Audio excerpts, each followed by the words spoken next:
বন্ধু বলতো এই পৃথিবীতে সব থেকে দামি জিনিসটা কি? টাকা। কেন ভাই, মাকে ভুলে গেলি? দূর ভাই, মা আবার কোনো জিনিসের মধ্যে পড়ে নাকি? মা তো মাই হয় না। পৃথিবীর সব কিছু ভুলে যাওয়া যায়।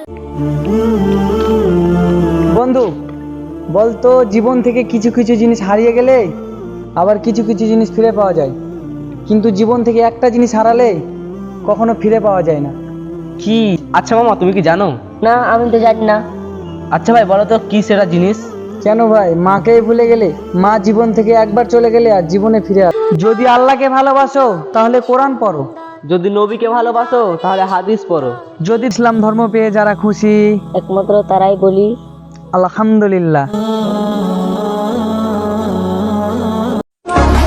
কেউ পছন্দ না করলে আমার কিচ্ছু আসে যায় না, কারণ আল্লাহ তোমাকে পছন্দ করেই বানাইছে।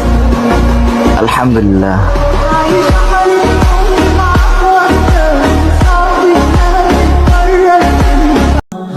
ভালোবাসতে না ইচ্ছে হয়, তবে দুনিয়ার কাউকে নয়, আল্লাহকে।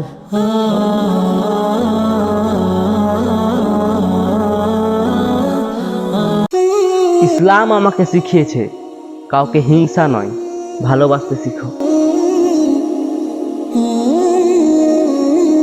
নামাজের সাথে দেখাচ্ছ ব্যস্ততা, ওই কবরে শুয়ে থাকা ব্যক্তিটাই জানে একক তো নামাজের কতটা মূল্য। নামাজ ছাড়া রোজে যদি কোনো ছেলেকে বলা হয় যে তার প্যান্টের চেন খোলা, তাহলে সে তার লজ্জায় সাথে সাথেই লাগায় ফেলে। আর যদি কোনো মেয়েকে বলা হয় যে তার বুকের ওড়না নাই কেন, তাহলে সে তাকে আর উল্টা নজর ঠিক করতে বলে।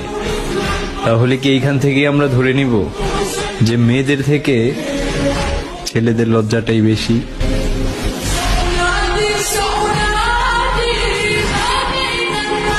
গেমের নেশাও না, প্রেমের নেশাও না, ইনশাল্লাহ নামাজের নেশে আসক্ত হব। নামাজ পড়ে আর কিছু পাই বা না পাই, মানসিক শান্তিটা কিন্তু ঠিকই পাই।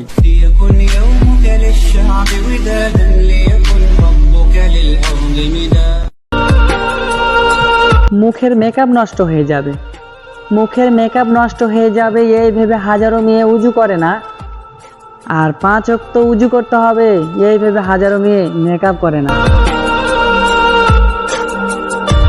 আপনি যেহেতু আমার ভিডিওটি দেখতেছেন, তার মানে আপনি ফ্রি আছেন।